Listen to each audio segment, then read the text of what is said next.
अपनी जो सीरीज चल रही है most important concepts of grammar, आज ये इसकी 6th वीडियो है। और इस सीरीज के अंदर मैं आपको जितने भी कॉन्सेप्ट पढ़ा रहा हूँ वो सबके सब चैप्टर वाइज फॉर्म में पढ़ा रहा हूँ, ताकि जब ये सीरीज कंप्लीट हो तो आपको वो फीलिंग और सेटिस्फेक्शन तो आए ही आए कि अपने सारे ग्रामर के जो इंपॉर्टेंट कॉन्सेप्ट है वो रिवाइज हो गए। उसके अलावा जब आप एक वीडियो भी पूरी करते हो तो आपको फीलिंग और वो सेटिस्फेक्शन आनी चाहिए कि उस चैप्टर के जितने इंपॉर्टेंट कॉन्सेप्ट है वो मेरे रिवाइज हो गए। जैसे आज अपन सब्जेक्ट वर्ब एग्रीमेंट के कॉन्सेप्ट्स को देखेंगे, ठीक है। इसकी प्लेलिस्ट मैंने क्रिएट कर दी है, आप मेरे यूट्यूब चैनल पे प्लेलिस्ट वाले सेक्शन में जाएंगे तो आपको प्लेलिस्ट मिल जाएगी, ताकि आपको सारी की सारी वीडियोस ढूंढने में दिक्कत ना आए। पीडीएफ इसकी कहाँ मिलेगी? पिंड कमेंट के अंदर मेरी एप्लीकेशन का लिंक है, उसको इंस्टॉल कर लेना। होम पेज पे ही फ्री पीडीएफ नाम से आइकन दिखेगा, उस पर क्लिक करके आपको पीडीएफ मिल जाएगी। आ जाइए करते हैं शुरुआत सीरीज के हिसाब से। Concept number 51, when two nouns are joined by these words use verb according to the first noun. अगर दो नाउन्स को इन शब्दों से जोड़ रखा है या कह लो कि कनेक्ट कर रखा है, दो नाउन्स के बीच में ये शब्द आ रहे हैं तो वर्ब पहले वाले नाउन के हिसाब से आएगी। ऐसा क्यों? क्योंकि जी सारे के सारे शब्द ये प्रीपोजिशंस हैं। अब होता क्या है, मान लीजिए दो नाउन्स हैं, नाउन नंबर 1 और फिर उनमें से कोई एक वर्ड आ गया, कोई भी एक वर्ड आ गया। फॉर एग्जाम्पल अपन मान लेते हैं कि फॉलोड बाय आ गया, ठीक है। मान लीजिए कि हमने लिखा यहाँ पे ये फॉलोड बाय यहाँ पर आ गया, और फिर अपन ने लिखा नाउन नंबर 2। नाउन भी हो सकता है, प्रोनाउन भी हो सकता है, क्योंकि सब्जेक्ट वर्ब मतलब सब्जेक्ट ऑब्जेक्ट बनने का काम नाउन प्रोनाउन ही करते हैं। नाउन प्रोनाउन, नाउन और प्रोनाउन में से कोई भी हो सकता है। आगे अब आपको लिखनी है वर्ब। अब वर्ब इसके हिसाब से लगाएं कि इसके हिसाब से लगाएं, ये कॉन्सेप्ट है इसमें। एक्चुअली क्या है, जो फॉलोड बाय है ये प्रीपोजिशन की तरह से काम करेगा। ये जितने वर्ड लिखे हैं, accompanied by, followed by, like, unlike, except, ये सारे के सारे प्रीपोजिशन हैं। तो ये वाला जो नाउन है ये तो प्रीपोजिशन का ऑब्जेक्ट बन जाएगा, यानी सब्जेक्ट ये फर्स्ट वाला नाउन बचेगा, इसके हिसाब से वर्ब आएगी। ये सिंगुलर हुआ तो वर्ब सिंगुलर, प्लूरल हुआ तो verb plural. Subject verb agreement chapter का मतलब ये है कि सब्जेक्ट और वर्ब का एग्रीमेंट, सब्जेक्ट सिंगुलर हो तो वर्ब सिंगुलर, सब्जेक्ट प्लूरल हो तो वर्ब प्लूरल, ठीक है। आसान सा कॉन्सेप्ट है। रोज की तरह अपना वीडियो को पॉज करके आंसर सोचिए, फिर मैं बताता हूँ। वीडियो पॉज करो और करो इनको।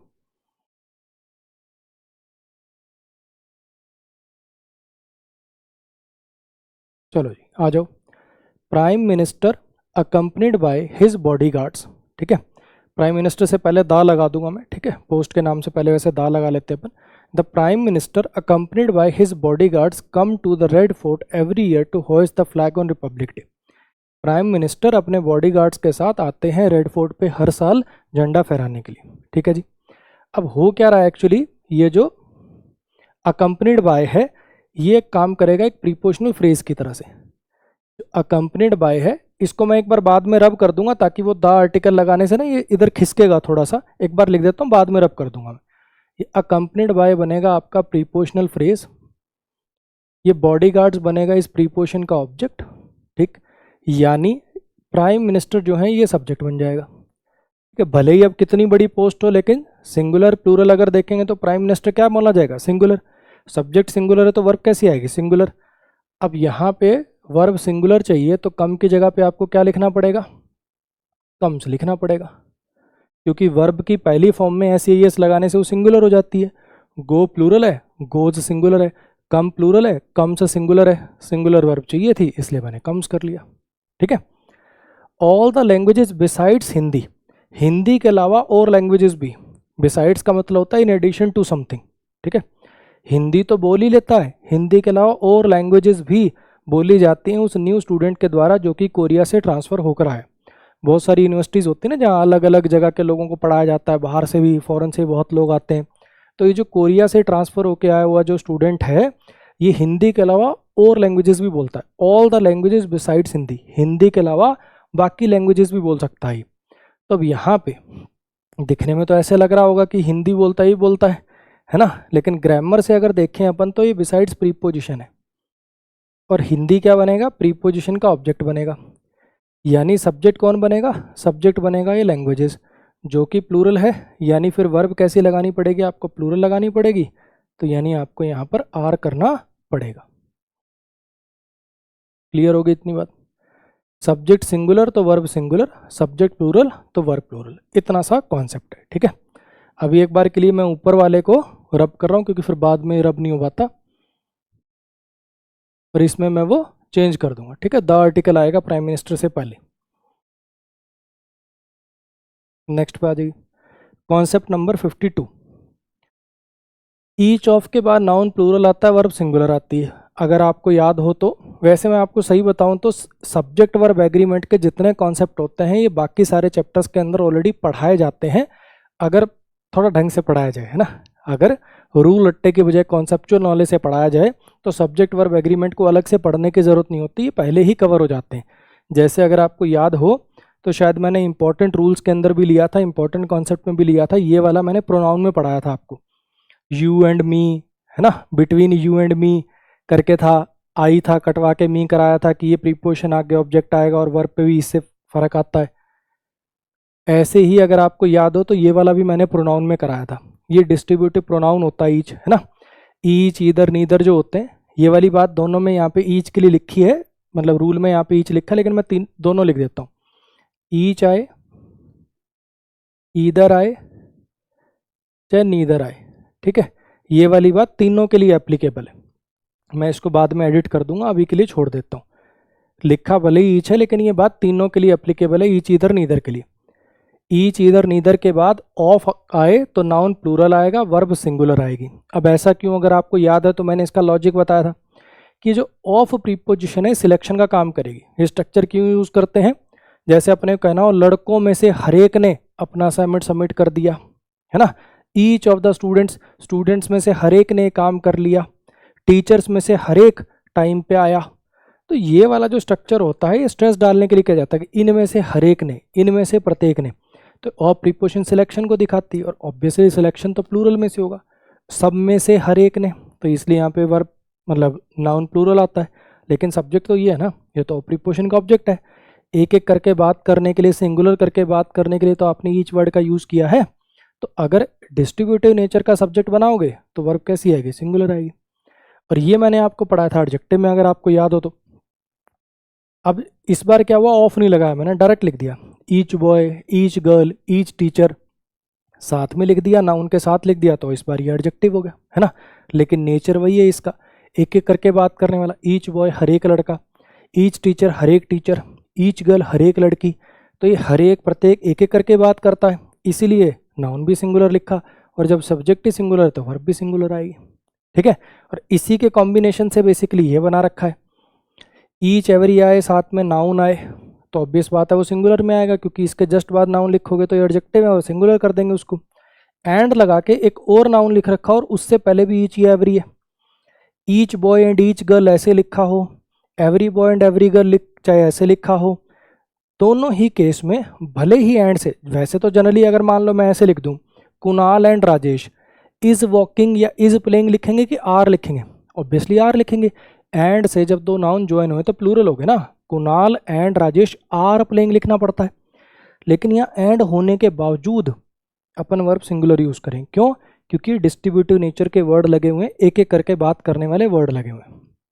ये प्रोनाउन में पढ़ाया था, ये एडजेक्टिव में पढ़ाया था, और ये एडजेक्टिव वाले रूल के ही कॉम्बिनेशन से बना है। फिर से सुन लो एक बार क्या बोला मैंने, इन लड़कों में से हर एक, इन टीचर्स में से हर एक, बिल्डिंग्स में से हर एक, प्लूरल में से एक एक करके बात करनी होती, तब ये स्ट्रक्चर यूज करते हैं। और प्रीपोजिशन सिलेक्शन के लिए आता है इसलिए प्लूरल आया, लेकिन सब्जेक्ट ये है और ये एक एक करके बात करता है इसलिए वर्ब सिंगुलर आई।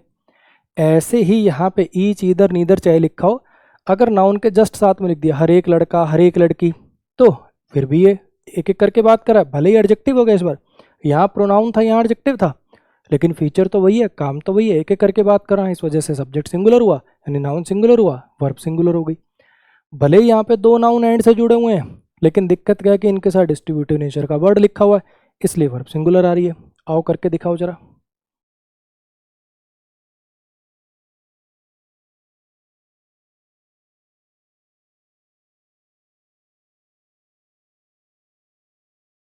चलो जी आ जाओ। Each of my cats were fed by my neighbour when I was out of town for a meeting.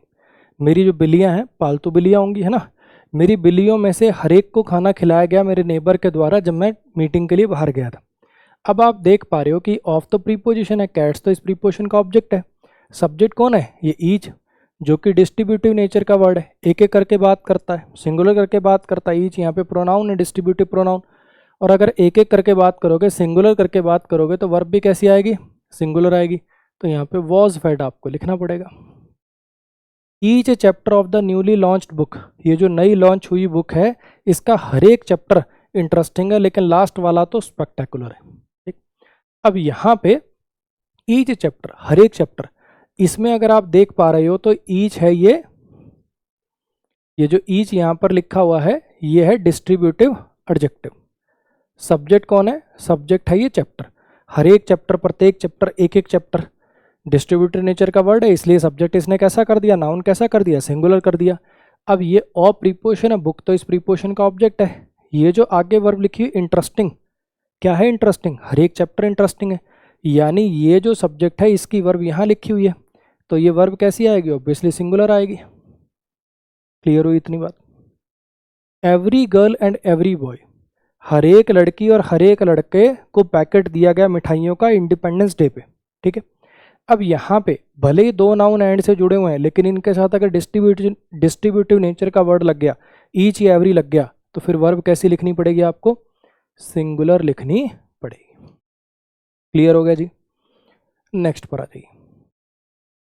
अरे प्रचार भी तो करना है, ठीक है, तुम तो बताओगे नहीं किसी को, सब यही सोच के बैठे रहते हैं, सब कुछ अच्छा लग रहा है, पता है कि हाँ बढ़िया पढ़ा रहा है, सब कॉन्सेप्चुअल पढ़ा रहा है, अरे बहुत स्टूडेंट होंगे कोई और बता देगा यार, सब यही सोचेंगे तो कैसे काम चलेगा भाई।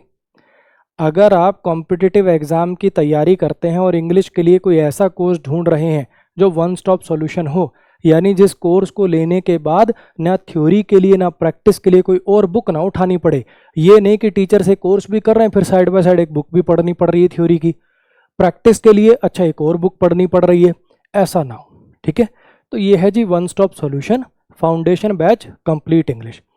ग्रामर को बेसिक से एडवांस तक, बिल्कुल नाउन क्या होता है, प्रोनाउन क्या होता है, एडजेक्टिव क्या होता है, एडवर्ब क्या होता है, यहाँ से लेकर इन्फिनेटिव का पैसिव, जिरंड का passive, object complement, bare infinitives यहाँ तक पढ़ाया गया, यानी basic to advance, pre to mains level. Hand written notes की पीडीएफ भी मिलती है, और ये जो क्लास में पढ़ाया गया अगर आप प्रिंटेड फॉर्म में बुक में खरीदना चाहते हैं तो अमेजॉन फ्लिपकार्ट से खरीद सकते हैं। बहुत डिटेल्ड नोट्स हैं, एक बार रिव्यू पढ़ना, अपने आप ही आपको पता चल जाएगा। ठीक, कहने का मतलब अगर आप टाइम सेव करना चाहते हैं, खुद के पास नोट्स बनाने का समय नहीं है, तो बहुत अच्छे नोट्स इसके लॉन्च करें 6 महीने लगा के। आप एक बार रिव्यू पढ़ लेना, मुझे बोलने की ज़रूरत नहीं पड़ेगी। ग्रामर की प्रैक्टिस, जितने चैप्टर हैं सबके एरर्स और सेंटेंस इंप्रूवमेंट की आपको इसके अंदर प्रैक्टिस मिल जाएगी, कोई अलग से बुक खरीदने की ज़रूरत नहीं है, प्रैक्टिस यहीं से हो जाएगी। फोटोज़ और नेमोनिक्स से 2023 की, 22 की, 21 की सारे एसएससी एग्जाम्स की, सीडीएस की, एनडीए की वो क्या पढ़ा रखी। फोटोज़ और नेमोनिक्स से वो वाले तरीके से नहीं, ये वर्ड है ये 4 इसके एंटोनिम, ये वर्ड है 4 इसके सिनोनिम, फिर तो डिक्शनरी रट लो। एक एक वर्ड की फोटो, नेमोनिक, सेंटेंस लिख के आपको वोकैब याद कराएगी, क्लास के अंदर ही याद हो जाएगी। ठीक है, close test, parajumble, reading comprehension की थ्योरी पढ़ाई है, प्री लेवल के सेट कराए हैं, मेंस लेवल के सेट कराए हैं, प्रीवियस ईयर पेपर सीजीएल के, सीपीओ के, स्टेनो के, सीएचएसएल के डलवा दिए हैं। आप अपने आप यहीं से प्रैक्टिस कर सकते हैं, सारा जब कोर्स पूरा हो जाए तो प्रैक्टिस के लिए भी आप प्रीवियस ईयर पेपर भी पैनल पर डलवा दिए।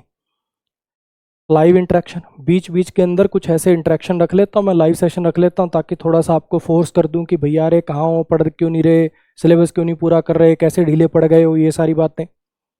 सबसे इम्पोर्टेंट फीचर, एप्लीकेशन पे ही एक तो ऑप्शन है डाउट्स का, वहाँ पे आप अपने क्लासमेट जो हैं, आपके बैच मेट्स जो हैं, उनके साथ डाउट डिस्कस कर सकते हो। इसके अलावा एक ऐसा फीचर जो आपको किसी के 50,000 के कोर्स में भी नहीं मिलेगा, मेरा खुद का पर्सनल व्हाट्सएप नंबर, किसी स्टाफ का नहीं, किसी स्टूडेंट का नहीं, मेरा खुद का। जब आप ये बैच परचेज करते हैं उसके 8 से 10 दिन के अंदर एप्लीकेशन पे एक नोटिफिकेशन आती है कि ये नंबर है जी अमन सर का पर्सनल, इसको सेव कर लो, और जिस नंबर से आपने एडमिशन लिया होता है वो मेरे फ़ोन में सेव हो जाता है। ठीक है जी, और फिर आप उस व्हाट्सएप नंबर पर डायरेक्ट मेरे से 1 to 1 अपने डाउट्स पूछ सकते हैं। ठीक, तो भाई जो मेरे से पढ़ रखे हैं बता दिया करो यार दोस्तों को, ऐसे मत सोचा करो कि कोई और बता देगा या बहुत लोग होंगे बताने वाले, ऐसे मत किया करो। नेक्स्ट पर आ जाइए, कॉन्सेप्ट नंबर 53। वन ऑफ के बाद नाउन प्लूरल आएगा, वर्ब सिंगुलर आएगी, बहुत आसान, इसको भी समझना। One of the teachers was suspended, one of the teacher, बहुत लोग मैं कहूँगा, अगर बात करें आपको यूट्यूब वगैरह पे पढ़ाते हुए, बोलते हुए, इंग्लिश वालों की बात नहीं कर रहा, लेकिन स्पोकन में जनरली बोलेंगे ये one of the best teacher है, ये one of the best teacher है, जो कि ग्रामेटिकली गलत है। वन ऑफ प्रीपोजिशन सिलेक्शन को दिखाती है। टीचर सिंगुलर में से एक है, one of the best teachers में से एक है, जो बेस्ट टीचर्स है ना उनमें से एक है, तो one of the best teacher नहीं, one of the best teachers लिखना पड़ेगा, हाँ कि ना। और प्रीपोजिशन सिलेक्शन को दिखाती तो सिलेक्शन प्लूरल में से होगा ना, तो नाउन प्लूरल आएगा। और सब्जेक्ट यदि आपका वन है तो वन के हिसाब से तो वर्ब सिंगुलर आएगी, ऑब्वियस बात है। इसके साथ ही एक छोटा सा कॉन्सेप्ट और देख लो।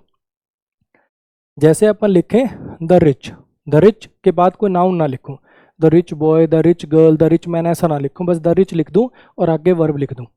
तो ये जो स्ट्रक्चर है ना, द रिच, द पुअर, ये अपने आप में ही नाउन बना देता है।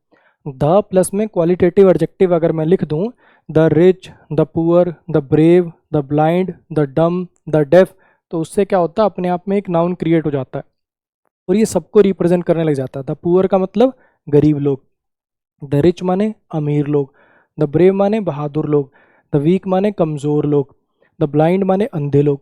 मेरी बात आई समझ में? तो जब आप द प्लस एडजेक्टिव लिख दोगे और आगे कोई नाउन नहीं लिखोगे और ये क्वालिटेटिव एडजेक्टिव है, तो समझ जाना ये अपने आप में उस पूरी क्लास को रिप्रेजेंट करने लग गया। ये कॉमन प्लूरल नाउन बना देता है। प्लूरल नाउन बन गया तो ऑब्वियसली वर्ब प्लूरल आएगी। इतनी सी बात है, करके दिखाओ।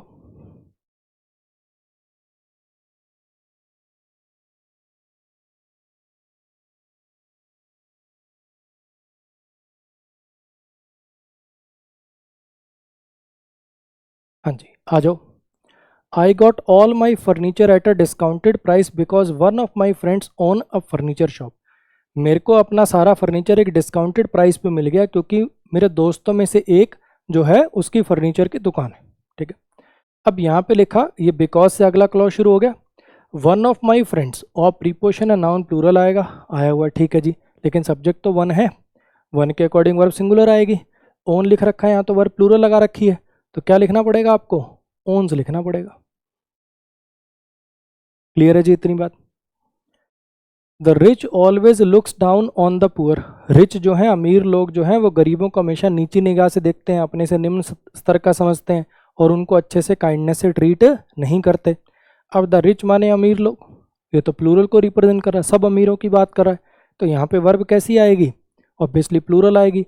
तो यहाँ पे लुक्स डाउन नहीं, यहाँ पे लुक डाउन लिखना पड़ेगा आपको, प्लूरल वर्ब चाहिए। क्लियर हो गई इतनी बात? नेक्स्ट पर आ जाइए, कॉन्सेप्ट नंबर 54। अब ये article plus subject verb agreement दोनों का मिक्स कॉन्सेप्ट है। Article noun plus article noun, कहने का मतलब ये है कि मान लीजिए दो नाउन दिए हुए हैं और दोनों से पहले अलग अलग आर्टिकल यूज़ किया गया, तो ये रेफर करता है कि ये दोनों अलग अलग है। ठीक, एग्जाम्पल से बताता हूँ। जैसे अगर मान लो मैं कहूँ the actor and the singer, मैंने कहा the actor and the singer, तो इसका मतलब ये दो अलग अलग लोग कहना चाह रहा हूँ। मान लीजिए कि सोनू निगम और अक्षय कुमार साथ में कहीं जा रहे हैं, the the the actor and the singer are coming back from their foreign trip. वो जो एक्टर था और वो जो सिंगर था, दोनों अपने फॉरेन ट्रिप से वापस आ रहे थे। लेकिन अगर मैं कहूँ the actor and singer, the actor and singer is coming back from his foreign trip, वो जो एक्टर और सिंगर है वापस आ रहा है अपने फॉरेन ट्रिप से। जैसे दिलजीत एक्टर भी है सिंगर भी है, आयुष्मान खुराना एक्टर भी है सिंगर भी है। मेरी बात आई समझ में? तो अगर आप दोनों नाउन से पहले अलग अलग आर्टिकल यूज कर रहे हो, तो यानी आप दो अलग अलग डिफरेंट पर्सन कहना चाह रहे हो। और अगर एक ही जगह पे आर्टिकल यूज करना चाह रहे हो, तो आप कहना चाह रहे हो कि ये दोनों एक ही व्यक्ति है। कुछ बात आई समझ? और ऑब्वियस बात है, अगर अलग अलग व्यक्ति कहोगे तो वर्ब प्लूरल आएगी, एक ही व्यक्ति कहोगे तो वर्ब सिंगुलर आएगी, है ना। आर्टिकल का कॉन्सेप्ट बना दिया सब्जेक्ट वर्ब एग्रीमेंट के लिए। आर्टिकल दो बार यूज करते हैं तो दो लोग हो गए, डिफरेंट लोग हो गए, डिफरेंट लोग हो गए, तो यानी वर्ब कैसी आएगी, प्लूरल आएगी। अच्छा, एक ही बार आर्टिकल यूज करे तो एक ही आदमी है, तो वर्ब कैसी आएगी, सिंगुलर आएगी। करके दिखाओ। थोड़ा ध्यान से पढ़ना है ना, वीडियो पॉज करके अच्छे से सोचना, थोड़ा ध्यान से पढ़ना।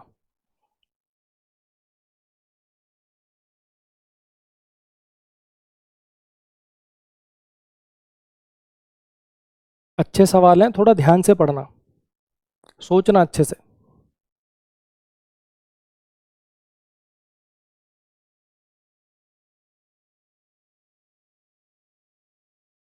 इन क्वेश्चंस को ना ज़्यादा अच्छा रहेगा कि आप ये जो स्लैश है ना इनके साथ सोचें, है ना। जैसे पेपर में तो ऐसे स्लैश लगे हुए आते हैं, ए पार्ट हो गए, बी पार्ट हो गए, सी पार्ट हो गए, ऐसे। जिसने पहले सोचा भी था, एक काम करो, दोबारा वीडियो पॉज करो और अब इनके आंसर से एक बार सोचो। अच्छे सवाल है, मैं जानबूझ के 2-3 बार कह रहा हूँ तो इसके पीछे कुछ कारण है। करो ट्राई।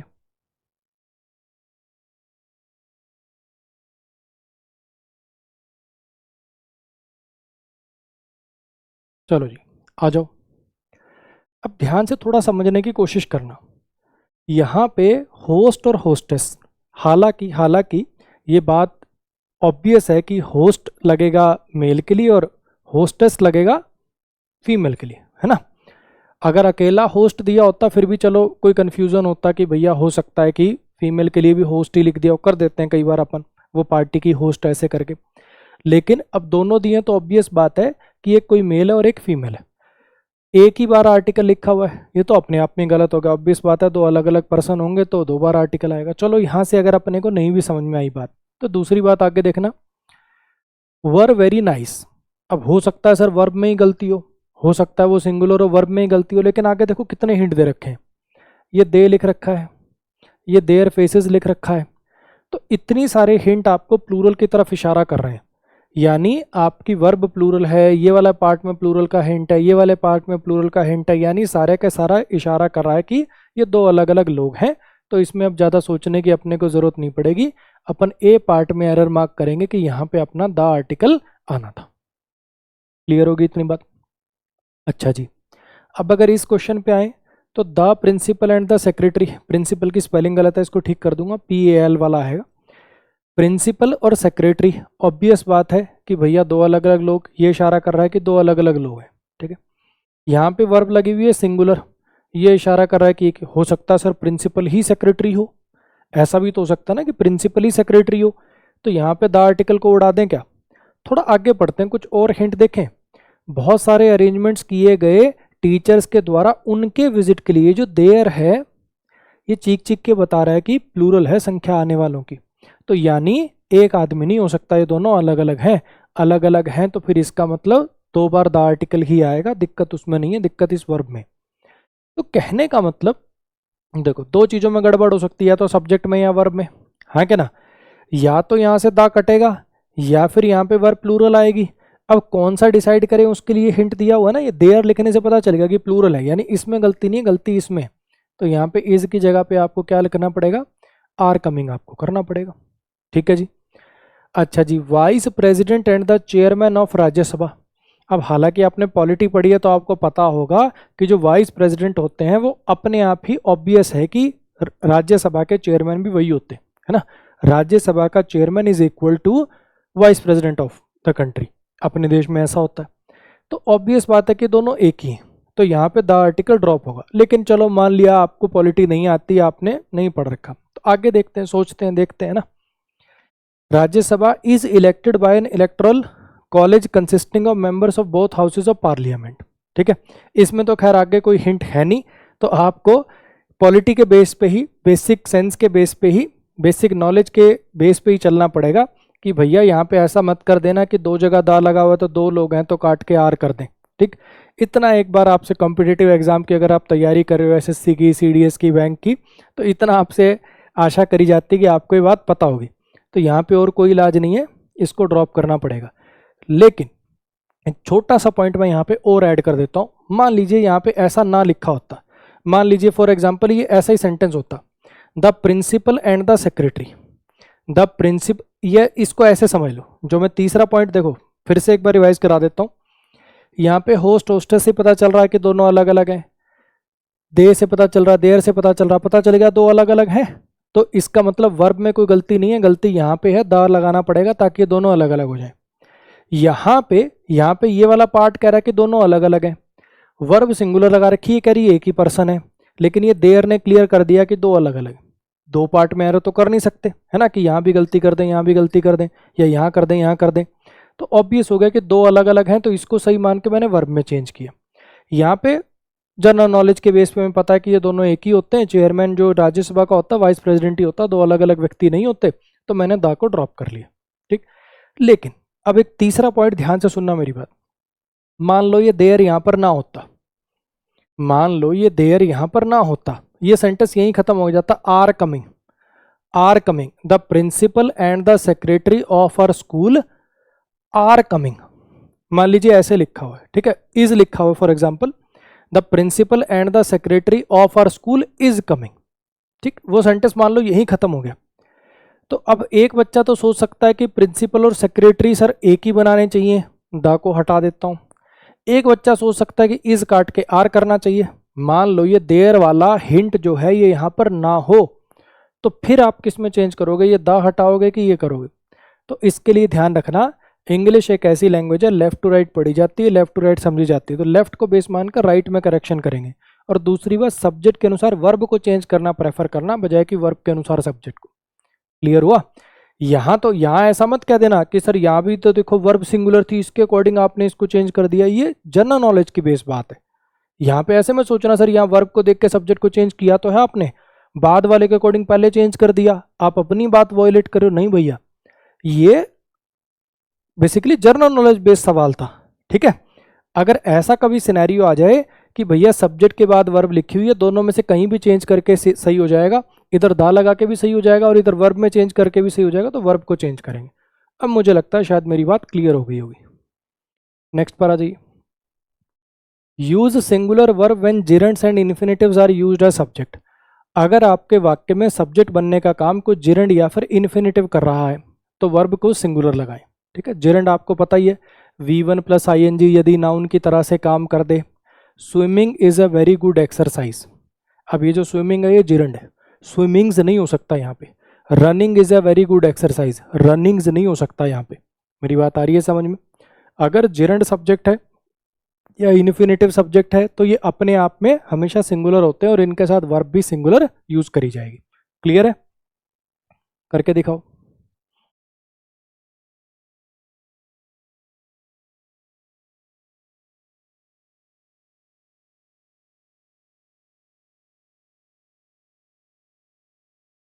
हाँ जी, आ जाइए।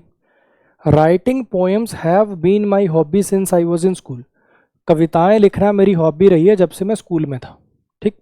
अब ये 10th चैप्टर में आपने पढ़ रखा होगा, सिंस के साथ पास्ट का एक, टेंस में रूल में कराऊंगा अभी मैं, इंपॉर्टेंट है। सिंस के साथ पास्ट का एक एक्शन पॉइंट ऑफ टाइम की तरह से काम करे तो इधर प्रेजेंट परफेक्ट या परफेक्ट कंटिन्यूस आता है, वो सारी बातें टेंस से रिलेटेड है। अभी की अगर अपन सब्जेक्ट वर्ब एग्रीमेंट की बात करें तो कविताएं लिखना, ये जो लिखा है ना राइटिंग पोएम्स, अगर आपने ग्रामर पढ़ी है तो आपको पता होगा कि ये जो राइटिंग है यहाँ पर ये सब्जेक्ट बनेगा, ये जिरंड है, ठीक। राइटिंग व्हाट, क्या लिखना, कविताएं। तो ये जो कविताएं हैं, पोएम्स जो है, ये है ऑब्जेक्ट ऑफ जिरंड। जैसे वर्ब अपना ऑब्जेक्ट रख सकती है, अब ये जो इन्फिनेटिव जिरंड पार्टिसिपल होते हैं किससे बने होते हैं, वर्ब से ही तो बने होते हैं। ये होते हैं सेमी वर्ब, अर्ध वर्ब। भले ही नाउन का काम करेगा ये, भले ही सब्जेक्ट का काम करेगा, लेकिन इसमें अपना वर्ब का अंश भी तो है, तो इसलिए इसने अपना ऑब्जेक्ट रख लिया। और कॉमन सेंस से भी एक बात सोचो, अगर मैं आपको कहूँ हैव बीन माई हॉबी, मेरी हॉबी रही है, इस वाली बात का अगर सब्जेक्ट कहना है पोएम हॉबी रही है कि पोएम लिखना, सब्जेक्ट क्या है, लिखना, कविताएं लिखना मेरी हॉबी रही है, तो इसका मतलब सब्जेक्ट राइटिंग है। सब्जेक्ट राइटिंग है तो ये सिंगुलर है, वर्ब कैसी आएगी, सिंगुलर आएगी। तो हैज बीन माई हॉबी लिखना पड़ेगा। ऐसे इसके अंदर to give suggestions are easy, सलाहें देना आसान होता है जब तुम वो नहीं होते जो उस पर्टिकुलर सिचुएशन में होते हो। मान लो कोई किसी प्रॉब्लम में फंसा हुआ है तो 70 लोग उसको सलाह देने वाले आ जाते हैं। सलाह देना आसान होता है जब तुम खुद उस प्रॉब्लम में नहीं होते हो, ये सेंटेंस का मीनिंग है। अब यहाँ पे अगर आप देखेंगे तो ये जो टू गिव है, ये जो इन्फिनेटिव है, ये जो टू गिव इन्फिनेटिव है ये सब्जेक्ट है, और टू गिव व्हाट, क्या देना, भले ही ये सब्जेक्ट का काम करा लेकिन सेमी वर्ब है, अर्ध वर्ब है, ये सजेशंस बनेगा ऑब्जेक्ट ऑफ इन्फिनेटिव। यानी ये जो वर्ब है इसका सब्जेक्ट ये है, तो इसके हिसाब से वर्ब कैसी आएगी, सिंगुलर आएगी। इज ईजी, सलाहें देना आसान होता है, सलाहें देना आसान है जब तुम खुद इस सिचुएशन में नहीं होते। क्लियर होगी इतनी बात? नेक्स्ट पर आ जाइए। अब ईदर और neither nor not only but also say कई बार स्ट्रक्चर बनाए जाते हैं, जैसे ईदर कुणाल और his friends, neither Rahul nor his parents. ऐसे जो स्ट्रक्चर बनाए जाते हैं उनमें जो वर्ब होती है वो आती है उस नाउन या प्रोनाउन के अनुसार जो वर्ब के साथ हो। अब ऐसा क्यों होता है, मेरी बात ध्यान से समझना। मान लीजिए मैं एक सेंटेंस लिखूं, ईदर कुणाल और हिज फ्रेंड्स, ईदर कुणाल और हिज फ्रेंड्स। अब आगे मैंने आपको वर्ब का ऑप्शन दे दिया, हैज या हैव ब्रोकन दिस चेयर, ठीक है। ईदर कुणाल और हिज फ्रेंड्स हैज या हैव ब्रोकन दिस चेयर। अब वर्ब किसके अनुसार आती है, सब्जेक्ट के अनुसार। एक्टिव वॉइस में सब्जेक्ट कौन होता है, जो काम को करता है, जिसने काम को किया, यानी कुर्सी तोड़ने का जो काम हुआ जिसने किया, वर्ब उसी के अनुसार आ जाएगी। लेकिन क्या इस सेंटेंस को पढ़ के आप क्लियरली बता सकते हो कि कुर्सी किसने तोड़ी, कुणाल ने कि उसके दोस्तों ने? ईदर कुणाल और हिज फ्रेंड्स हैज या have broken his chair. Has या हैव क्या लगेगा, वर्ब सिंगुलर आएगी प्लूरल आएगी, इस बात पर निर्भर है कि सब्जेक्ट कौन है, और सब्जेक्ट वो बनेगा जिसने काम को किया होगा। क्या इस वाक्य में ये क्लैरिटी है? नहीं। ईदर और का काम ही ऑप्शन देना है। ये ऑप्शन देने वाले स्ट्रक्चर होते हैं, इसके अंदर क्लैरिटी नहीं होती। तो जब क्लैरिटी नहीं है तो फिर कोई ना कोई कन्वेंशन बनाना पड़ेगा, वरना इंडिया वाले पहले वाले नाउन के हिसाब से लिखेंगे, पाकिस्तान वाले दूसरे वाले नाउन के हिसाब से लिखेंगे, चाइना वाले कहेंगे जैसे मर्जी अक्कड़ बक्कड़ बम भी वो कर लो। ऐसे थोड़ी चलेगा। अगर सेंटेंस के मीनिंग में क्लैरिटी नहीं है कि सब्जेक्ट कौन है, तो फिर एक कन्वेंशन बनाना पड़ेगा। तो उसमें कन्वेंशन बना दिया गया कि वर्ब के जो पास वाला नाउन है उसके अकॉर्डिंग लिख लो, ताकि अटपटा तो ना लगे कम से कम कि वर्ब के साथ प्लूरल है, वर्ब सिंगुलर आ रही है। तो वर्ब के जो नियरेस्ट नाउन है उसके अकॉर्डिंग वर्ब आएगी। ऐसा इसलिए बना दिया गया। करो ट्राई।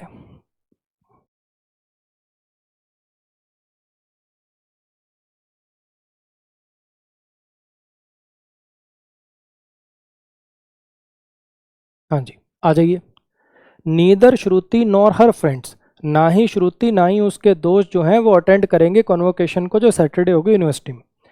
अब यहाँ पे ये जो वर्ब है, अब देखा जाए, अब इसमें तो श्रुति और इसमें किसके अकॉर्डिंग वर्ब आएगी, जो वर्ब के नियरेस्ट सब्जेक्ट है, मतलब नियरेस्ट नाउन है। अब इस वर्ब के नियरेस्ट में कौन है, फ्रेंड्स है, तो वर्ब कैसी आएगी, प्लूरल आएगी। आर गोइंग टू अटेंड लिखना पड़ेगा। ईदर आशीष और हिज कॉलीग्स, या तो आशीष या उसके कलीग रिस्पॉन्सिबल हैं लीक करने के लिए इस कॉन्फिडेंशियल इंफॉर्मेशन को। तो अब यहाँ पे ईदर आशीष और हिज कॉलीग्स, ऑब्वियस बात है वर्ब के पास कौन है, कॉलीग्स है, तो वर्ब कैसी आएगी, प्लूरल आएगी। Not only my parents but also my brother, ना सिर्फ मेरे पेरेंट्स बल्कि मेरा भाई भी आ रहा है मेरी डेस्टिनेशन वेडिंग में। तो अब यहाँ पे आर कमिंग, वर्ब के पास कौन है, ब्रदर है, तो वर्ब कैसी आएगी, सिंगुलर आएगी। क्लियर हो गया। वैसे वैसे आपको बता रहा हूँ, हालांकि ये पेपर में ऐसे आए तो यही करना पड़ेगा, लेकिन 99.99% ये जो स्ट्रक्चर लिखे जाते हैं नीदर नॉर ईदर और नॉट ओनली बट ऑल्सो वाले, इनके अंदर कोशिश करी जाती है कि अगर सिंगुलर या प्लूरल दो स्ट्रक्चर हैं तो प्लूरल वाले को बाद में लिखें। कोशिश ऐसी करी जाती है, जैसे श्रुति और हर फ्रेंड्स, आशीष और हिज कलीग्स, माई पेरेंट्स और माई ब्रदर। कोशिश ऐसी करी जाती है कि पहले सिंगुलर लिखें बाद में प्लूरल लिखें। लेकिन अगर ये पेपर में ये कोई एरर नहीं होता, ये कन्वेंशन की बात है, लेकिन अगर पेपर में ऐसा आया कि पहले प्लूरल है लेकिन बट ऑल्सो के बाद यानी वर्ब के साथ सिंगुलर है, तो आप सिंगुलर ही लगाकर आओगे। क्लियर है जी। नेक्स्ट पर आ जाइए। अब ये भी खूब आपने घुमा हुआ कॉन्सेप्ट देखा होगा। मैनी के साथ नाउन प्लूरल आएगा, वर्ब प्लूरल आएगी। मुझे नहीं लगता इसमें किसी को डाउट होगा। Many boys are waiting for you, many girls were playing there. Obvious बात है, मैनी शब्द का काम ही होता है ये कहना बहुत सारे, तो इसके बाद नाउन प्लूरल आएगा और सब्जेक्ट ही प्लूरल है तो वर्ब प्लूरल आएगी। इसमें किसी को कोई डाउट नहीं। डाउट आता है इस वर्ड में। अब दिक्कत डाउट आने का कारण भी ये है क्योंकि बच्चा जो होता है ना, वो ये समझता ही नहीं कि कुछ नया आ गया। बच्चा बस वही सोचता है मैनी, मैनी के साथ तो प्लूरल आता है, many boys, many girls, many chairs, और ए आर्टिकल के साथ सिंगुलर चीजें आती हैं, अ बॉय, अ गर्ल। अब कंफ्यूज हो रहा है ये वर्ड देख देख के कि अब क्या लगाऊं, सिंगुलर प्लूरल। अरे थोड़ा दिमाग यूज करना भाई। क्या ये वही मैनी और ए हैं जो आज तक तूने पढ़े हैं? अगर ये वही होते तो साथ में कैसे आ पाते? तू खुद सोच एक बार। क्या कभी किसी वाक्य में ऐसा हो सकता है क्या, जो मैनी जिसको तू जानता है जिसका मतलब बहुत सारे होता है, और ए एन आर्टिकल जिसका मतलब वन होता है, क्या जिस मैनी और जिस ए एन को तू जानता है, क्या ये वो दोनों हो सकते हैं? क्या एक ही समय पर मैनी और ए किसी चीज की संख्या हो सकती है क्या? नहीं ना। तो समझना है कुछ नया, ये कुछ अलग है जो तूने नहीं पढ़ रखा पहले। जैसे ईच इधर नीदर एक एक करके बात करते हैं, डिस्ट्रीब्यूटिव नेचर के होते हैं, ये भी वैसा ही है, एक एक करके बात करने वाला। ये वो मैनी और वो ए नहीं है जिनको तू पहले जानता है, ये डिस्ट्रीब्यूटिव नेचर के हैं, एक एक कर कर बात करने वाले वर्ड हैं, डिस्ट्रीब्यूटिव एडजेक्टिव की तरह से काम करने वाले शब्द हैं, जैसे ईच इधर नीदर थे। इसीलिए नाउन सिंगुलर आएगा और सब्जेक्ट ही सिंगुलर हो गया तो वर्ब सिंगुलर आएगी। अब ये एक और कारिस्तानी, a great many, a good many. यहाँ पे ग्रेट का मतलब महान और गुड का मतलब अच्छा नहीं है, ये कुछ नहीं है, ये मैनी की ही इंटेंसिटी। और बहुत सारे कहना हो, a great many students were present there, बहुत सारे स्टूडेंट प्रेजेंट थे वहाँ। A good many people were present there, a good many people attended the seminar. A good many, a great many, ये कुछ नहीं है, ये मैनी का ही इंटेंसिटी मतलब इंटेंसिफाइड वर्जन है, मैनी की और इंटेंसिटी बढ़ा रखी है।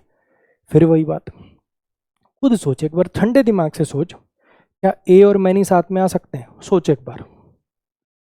इससे पता चलता है कि कुछ नई, ये कुछ नया स्ट्रक्चर है जो आज तक तूने पढ़ा नहीं है। जब तक तब पुराने के बेस पे इसको समझने की कोशिश करते रहोगे तब तक पजल्ड ही रहोगे। ठीक है, ये कुछ नया है। ये मैनी के बाद अ आए तो ये डिस्ट्रीब्यूटिव है, एक एक करके बात करता है। अ गुड मैनी, ग्रेट मैनी कुछ नहीं, मैनी का ही इंटेंसिफाइड वर्जन है, ये कोई डिस्ट्रीब्यूटिव नहीं है, ये सबकी बात मतलब और इंटेंसिफाई वे में कर रहा है। तो ऑब्वियस बात है इसमें मैनी वाला स्ट्रक्चर आएगा, नाउन प्लूरल वर्ब प्लूरल। करके दिखाओ।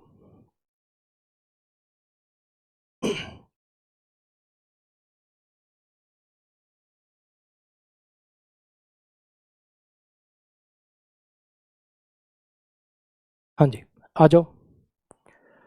Many aspirants preparing for this exam was shocked when they found that the exam got cancelled. बहुत सारे एस्पिरेंट जो इस एग्ज़ाम के लिए प्रिपेयर कर रहे थे वो शॉक्ड रह गए जब उन्हें पता चला कि एग्ज़ाम कैंसिल हो गया। अब ऑब्वियस बात है, ये जो एस्पिरेंट्स है ये सब्जेक्ट है, मैनी इसके लिए एडजेक्टिव की तरह से काम कर रहा है, और ये प्रिपेयरिंग कोई वर्ब नहीं है, यहाँ पे ये एडजेक्टिव है। कौन से एस्पिरेंट? जो प्रिपेयर कर रहे थे इस एग्ज़ाम के लिए। ये जो प्रिपेयरिंग है ये प्रेजेंट पार्टिसिपल है, ये एडजेक्टिव की तरह से काम कर रहा है। इसके लिए कौन से एस्पिरेंट जो प्रिपेयर कर रहे थे इस एग्ज़ाम के लिए, इस एस्पिरेंट की जो वर्ब है वो ये है कि वो हैरान रह गए। बहुत सारे एस्पिरेंट जो प्रिपेयर कर रहे थे इस एग्ज़ाम के लिए वो हैरान रह गए। तो यानी यहाँ पर एस्पिरेंट्स प्लूरल है तो वर्ब कैसी आएगी? प्लूरल आएगी। यानी यहाँ पे क्या लिखना पड़ेगा? वर्ब करना पड़ेगा। मैनी, मैन, बहुत सारे लोगों ने ट्राई करी है माउंट एवरेस्ट पे बिना ऑक्सीजन सिलेंडर के चढ़ने की, लेकिन उनमें से ज़्यादातर फेल हो गए। अब मैनी अ अगर लिखा होता है तो ये कैसा है? ये एक डिस्ट्रीब्यूटिव नेचर के एडजेक्टिव की तरह से काम करता है, एक एक करके बात करता है, हाँ कि ना? ये एक डिस्ट्रीब्यूटिव एडजेक्टिव की तरह से काम करने वाला शब्द है। ठीक, तो यहाँ पे आपको वर्ब कैसी, मतलब इसके बाद जो सब्जेक्ट है वो सिंगुलर आएगा ऑब्वियसली, जैसे ईच इधर नीदर के बाद आता है। तो वर्ब कैसी लगाओगे? ऑब्वियसली सिंगुलर लगाओगे, तो यहाँ पे हैज ट्राइड करना पड़ेगा। अ ग्रेट मैनी, गुड मैनी कुछ नहीं होते, मैनी का इंटेंसिफाइड वर्जन होते हैं। बहुत सारी जानें बचाई गई रेस्क्यू टीम के द्वारा सुनामी में, तो यहाँ पे वर्ब कैसी लिखनी पड़ेगी आपको? ऑब्वियसली प्लूरल लिखनी पड़ेगी, वर सेव्ड करना पड़ेगा। नेक्स्ट पर आ जाइए। बहुत ज़्यादा आने वाला रूल, बहुत ज़्यादा। अ नंबर ऑफ के बाद नाउन प्लूरल वर्ब प्लूरल, लेकिन द नंबर ऑफ के बाद नाउन प्लूरल वर्ब सिंगुलर। अब ऐसा क्यों? ऐसा भैया इसलिए होता है, देखो मुझे एक बात बताओ, अगर मैं लिखूं a lot of books, a lot of books, a plenty of books, a number of books, तो क्या मीनिंग क्या निकल रहा है इसका? अ लॉट ऑफ बुक्स का मतलब क्या होता है? बहुत सारी किताबें, हाँ कि ना?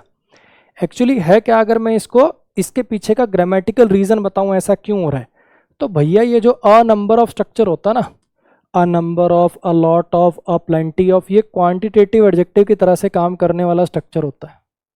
ठीक है, और ऑब्वियस बात है अगर मैं कह रहा हूँ बहुत सारे, अ number of books, a lot of books, a plenty of books, तो ऑब्वियसली नाउन प्लूरल आएगा। बहुत सारे हैं तो नाउन प्लूरल ही होगा।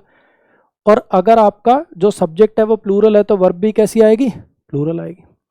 लेकिन अगर इस स्ट्रक्चर पर जाएं तो अब क्या होता है, जैसे मान लो मैं कहूँ किसी चीज़ की संख्या बढ़ रही है, घट रही है, जब आप द नंबर ऑफ लिख देते हो तो अब ये कोई क्वांटिटेटिव एडजेक्टिव नहीं है। मैं कहूँगा इस चीज़ की संख्या, अगर मैं कहूँ the number of books I bought this year is less than that of I bought last year. जो संख्या है किताबों की जो मैंने इस साल खरीदी है वो कम है जो मैंने लास्ट ईयर जितनी खरीदी थी उससे। मेरी कुछ बात आ रही है समझ में? यहाँ पे आप ये अ number of, a lot of, plenty of का मतलब होता है बहुत सारे, लेकिन ये जब द नंबर ऑफ लिखते हो तो इसमें नंबर इसका मतलब होता है संख्या, किसी चीज की काउंटिंग, और इस बार सब्जेक्ट ये है। और ऑब्वियस बात है किसी चीज की काउंटिंग कर रहे होगे तो प्लूरल तो होगी।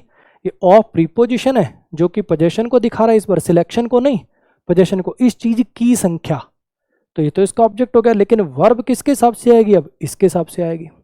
ये है इसके पीछे का असली ग्रामर का रीजन कि अ नंबर ऑफ वाले में तो ये एडजेक्टिव है, सब्जेक्ट ये है, और सब्जेक्ट प्लूरल है तो वर्ब प्लूरल, लेकिन द नंबर ऑफ वाले में ये सब्जेक्ट नहीं है, सब्जेक्ट ये है।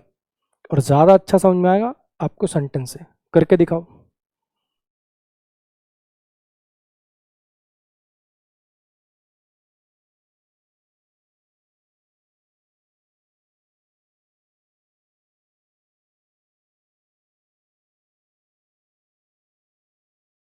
आ जाओ।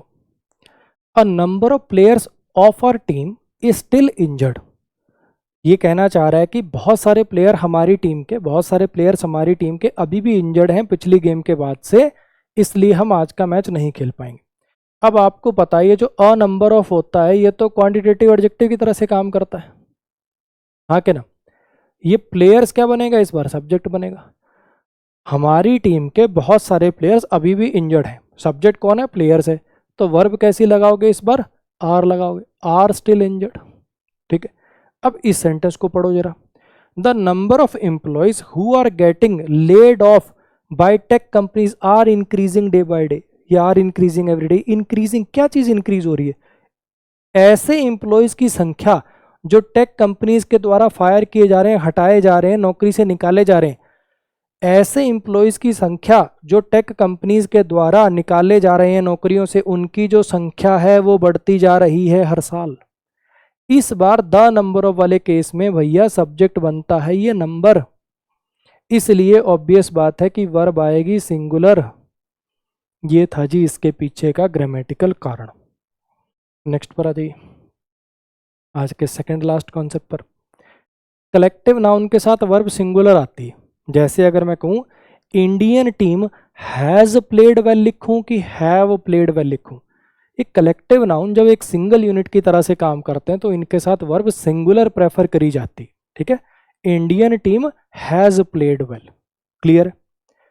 लेकिन अगर आपके सेंटेंस के अंदर कोई ऐसा हिंट है जिससे आपको पता चले कि भैया इसको एक यूनिट की तरह नहीं, मेंबर्स को रेफर करना है, जैसे एक एग्जांपल बोलता हूं मैं, the team is requested to take its seat, नहीं होगा क्योंकि सारी की सारी टीम एक सीट पर नहीं बैठ सकती, तो लिखना पड़ेगा the team are requested to take their seat, यानी टीम के मेंबर्स को रेफर करना है।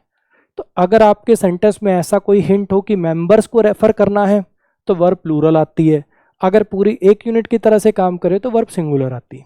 ठीक है जी।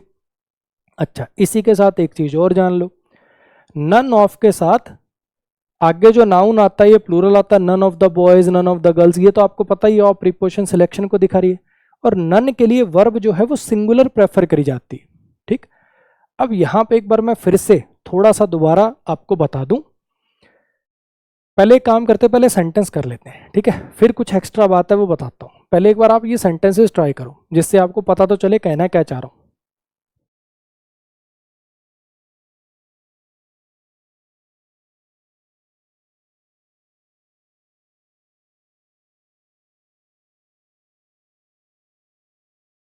चलो जी, आ जाओ। कमिटी जो है, कमिटी जो है वो तैयार हो गई है to build, to build, build आएगा यहाँ पे, ठीक है, इसको ठीक कर दूंगा मैं, बिल्ड आएगा। कमेटी तैयार हो गई है क्योंकि इन्फिनेटिव है ना, इन्फिनेटिव में वर्ब की यहाँ पे पहली फॉर्म आती है।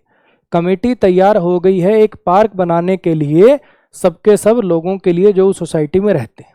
ठीक है, अब ऑब्वियस बात है यहाँ कोई ऐसा हिंट तो है नहीं कि कमेटी के मेंबर्स को रेफर करना, पूरी की पूरी कमेटी ने एक डिसीजन लिया, कमेटी तैयार है इस काम के लिए, पूरी की पूरी कमेटी एक यूनिट की तरह से काम कर रही है, तो वर्ब सिंगुलर आनी चाहिए। लेकिन अब इस सेंटेंस को देखो, ज्यूरी के अलग अलग ओपिनियन है उस केस के बारे में। अब ज्यूरी क्या होता है? ग्रुप ऑफ जजेस, उनके अलग अलग ओपिनियन है उस केस के बारे में जिसमें बेसिकली एक the case of a mother killing a man, जिसमें एक माँ ने एक आदमी को मार दिया अपने बच्चे को बचाने के लिए। अलग अलग राय, किसी को लगता है कि हाँ माँ को सजा होनी चाहिए, किसी को लगता है नहीं होनी चाहिए। तो अगर अलग अलग राय हैं तो पूरी एक यूनिट की तरह से काम नहीं कर रही, कुछ लोग ये करें कुछ लोग ये करें, यानी मेंबर्स को रेफर करना, यानी वर्ब प्लूरल आनी चाहिए। अच्छा जी, none of his friends was present at his funeral, उसके दोस्तों में से कोई प्रेजेंट नहीं था उसके फ्यूनरल पे। अब नन के साथ वर्ब कैसी प्रेफर करी जाती है, सिंगुलर। अब ये तो हुई वो वाली बातें जो मतलब एक कन्वेंशन है कि अच्छा कलेक्टिव नाउन अगर एक यूनिट की तरह से काम करेगा तो वर्ब कैसी आएगी, सिंगुलर आएगी। कलेक्टिव नाउन में अगर प्लूरल का हिंट होगा, मेंबर्स को रेफर करने का हिंट होगा, तो वर्ब कैसी आएगी, प्लूरल आएगी। ठीक है, नन के साथ वर्ब कैसी प्रेफर करी जाएगी, सिंगुलर प्रेफर करी जाएगी। लेकिन एक बात मैं आपको स्टार मार्क करके यहां पे बोलना चाहूंगा, ये सब के सब वीक एरर की कैटेगरी में आते हैं।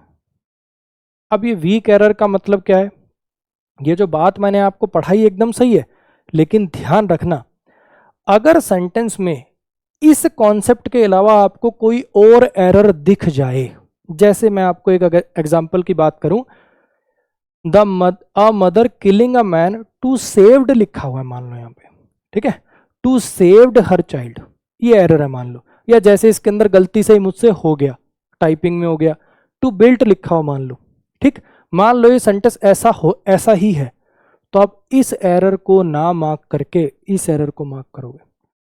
अगर ये वाला जो कॉन्सेप्ट है कि कलेक्टिव नाउन के साथ सिंगुलर वर्ब आती है, अगर प्लूरल का रेफरेंस हो तो प्लूरल वर्ब आती है, नन के साथ सिंगुलर वर्ब प्रेफर करते हैं, अगर मान लीजिए सेंटेंस में इसके अलावा आपको कोई और एरर नजर आ रहा है, तो आप वो कोई और वाले एरर को मार्क करना, इसको वीक एरर मानकर छोड़ देना। और ऐसा पीछे के काफी कॉम्पिटिटिव एग्जाम में हो चुका है। बिल्कुल साफ साफ सेंटेंस था, द कमेटी वॉज डिवाइडेड ऐसे करके था, मन करेगा वर करने का, लेकिन उसी सेंटेंस में आगे लिख दिया neither side were ready to, तो नीदर साइड वाले को मार्क किया, कमेटी वाले को मार्क नहीं किया उसमें। तो ये जो एरर हैं ये वीक एरर की कैटेगरी में आएंगे। ये तब मार्क मत करना अगर सेंटेंस में कोई और एरर है तो।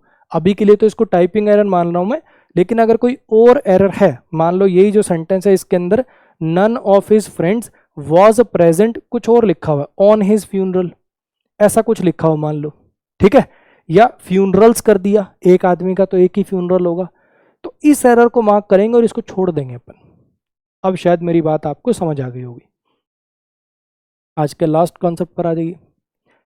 अगर एक प्रॉपर नाउन को सब्जेक्ट की तरह से यूज करोगे, प्रॉपर नाउन क्या हो सकता है, किसी व्यक्ति का नाम हो सकता है, मूवी का नाम हो सकता है, बुक का नाम हो सकता है, सब्जेक्ट का नाम हो सकता है, जगह का नाम हो सकता है। अगर आप एक प्रॉपर नाउन को सब्जेक्ट की तरह से यूज करोगे तो सिंगुलर वर्ब यूज होगी। बात तो ऑब्वियस है, फिर इसको पढ़ाने की क्या जरूरत है। होता क्या ना, कई बार कुछ ऐसे नाउन होते हैं जिनके नाम में ही एस है, मतलब लास्ट में एस लगा हुआ है। कैसे समझना, जैसे एक वर्ड है मैथमेटिक्स, मैथमेटिक्स सब्जेक्ट का नाम है, हाँ कि ना, मैथमेटिक्स तो सब्जेक्ट का नाम है।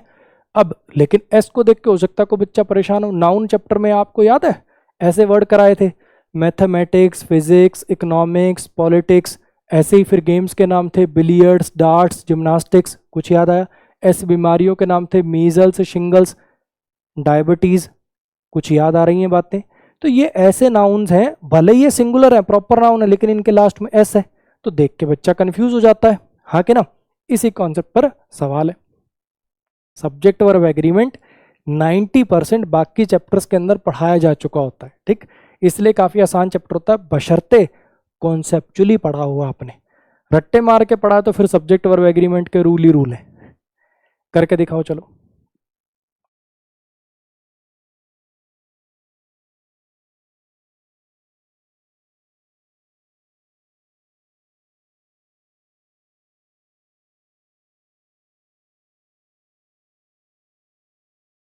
हाँ जी, आ जाओ। हैरी पॉटर सीरीज जो है वो लिखी गई है जेके रोलिंग के द्वारा, और ये एक पॉपुलर है, ये बड़ी पॉपुलर है टीनेजर्स में। अब ये हैरी पॉटर सीरीज, ये जो सीरीज है हैरी पॉटर सीरीज, इसको आप सिंगुलर कहोगे कि प्लूरल कहोगे, देखो आगे हिंट भी दिया हुआ इज। ऑब्वियस बात है, इस पूरी सीरीज को क्या मानोगे, प्रॉपर नाउन मानोगे, सिंगुलर मानोगे, तो यहाँ पे आप क्या लिखोगे, सिंगुलर वर्ब लिखोगे, वॉज रिटन बाय, ये जो सीरीज है इसके द्वारा लिखी गई। क्लियर होगी इतनी बात। मैथमेटिक्स हमेशा से मेरा फेवरेट सब्जेक्ट रहा है, जब बचपन से ही मेरा फेवरेट सब्जेक्ट रहा है। अब यहाँ पे मैथमेटिक्स क्या है, एक सब्जेक्ट का नाम है, तो प्रॉपर नाउन है, प्रॉपर नाउन है तो वर्ब कैसी आएगी, हैज़ ऑलवेज बीन आएगा। I have seen him using A calculator even for basic calculations, मैंने उसको कैलकुलेटर यूज करते हुए देखा बेसिक कैलकुलेशंस के लिए भी, यानी 8 देखने के लिए भी उसको कैलकुलेटर यूज करते हुए देखा मैंने, इसलिए मुझे लगता है कि उसका मैथमेटिक्स काफ़ी वीक है। अब यहाँ पे जरा समझना, यहाँ पे ये सब्जेक्ट का नाम हो सकता है, सोचो उसका मैथमेटिक्स, क्या किसी प्रॉपर नाउन पर, क्या प्रॉपर नाउन पर जो सब्जेक्ट का नाम है, ऐसे कह सकता हूँ मेरा मैथ, मेरी इंग्लिश, मेरी फिजिक्स, हिंदी में कर सकते हैं अपन, लेकिन ये सब्जेक्ट का नाम नहीं हो सकता यहाँ पे। उसका मैथमेटिक्स वीक है का मतलब है उसकी जोड़ घटा गुणा भाग, उसकी कैलकुलेशन स्किल्स वीक है। यहाँ पे ये सब्जेक्ट का नाम नहीं है, यहाँ पे मैथमेटिक्स का मतलब है कैलकुलेशन स्किल्स, यहाँ पे मैथमेटिक्स का मतलब हो गया कैलकुलेशन स्किल्स। आई बात समझ में? तो इस वजह से इस बार इसके साथ वर्ब कैसी आएगी, प्लूरल आएगी। ऐसी एक और सेंटेंस आता है, मान लो मैं कहूँ physics is a very interesting subject, फिर तो ठीक है सब्जेक्ट का नाम है, लेकिन अगर मैं कहूँ कि इस एरोप्लेन की फिजिक्स सही नहीं है, the physics of this aeroplane is not right, नहीं आर नॉट राइट करना पड़ जाएगा। इस एरोप्लेन की फिजिक्स का मतलब हो गया कि इसकी लंबाई, चौड़ाई, ऊंचाई, इसकी एरोडायनेमिक्स। तो ये ध्यान रखना कि मैथमेटिक्स जैसे सब्जेक्ट का नाम भी हो सकता है, यहाँ पे कैलकुलेशन स्किल्स मतलब हो गया, ऐसे ही आप देखोगे, ऐसे ही आप देखोगे फिजिक्स का मतलब लंबाई, ऊंचाई, चौड़ाई, ये सब भी हो सकता है। तो ध्यान देना थोड़ा सा, ठीक है। तो इसके साथ अपने सब्जेक्ट वर्ब एग्रीमेंट के इंपॉर्टेंट कॉन्सेप्ट्स खत्म होते हैं। ये होमवर्क है आपके लिए, एक एक बच्चा बिना दूसरे किसी का कमेंट देखे इनके आंसर लिखना और कोशिश करना थोड़ा सा एक्सप्लेन किया करो, सिर्फ ABCD लिख के मत छोड़ा करो, ये आया तो क्यों आया, यहाँ पे ये लगेगा क्यों लगेगा, इस टाइप से। और अगर आपको ये मेहनत पसंद आ रही है, अगर आपको वाकई में लग रहा है कि हाँ यार इससे इंपॉर्टेंट कॉन्सेप्ट मेरे रिवाइज हो रहे हैं, थोड़ा मेरा कॉन्फिडेंस बूस्ट हो रहा है, तो ये अपने दोस्तों के साथ इसको शेयर कर दिया करो, ठीक है। मुझे भी थोड़ा सा अच्छा लगे यार। अब मैं देखता हूँ कि शुरुआत में जो पहली वीडियो डाली उसमें तो और सर ये कर देंगे, सर इसको जल्दी कंप्लीट कर दो, सर मैं करना चाहता हूँ, हम कर देंगे, ये कर देंगे। 5-6 वीडियो होने के बाद, ठीक है, तो तुम्हारे जोश से ही मेरे अंदर जोश आएगा जल्दी जल्दी वीडियो बनाने का। जितना जल्दी तुम शेयर करोगे, वीडियोस पे अच्छे व्यूज दिखेंगे, दनादन कमेंट दिखेंगे, सर वीडियो लाओ, सर अगली वीडियो लाओ, सर अगली वीडियो लाओ, तभी मेरा भी मन करेगा ना। हरी बात समझे? तो आज के लिए गुड नाइट, मिलेंगे अपनी अगली वीडियो में।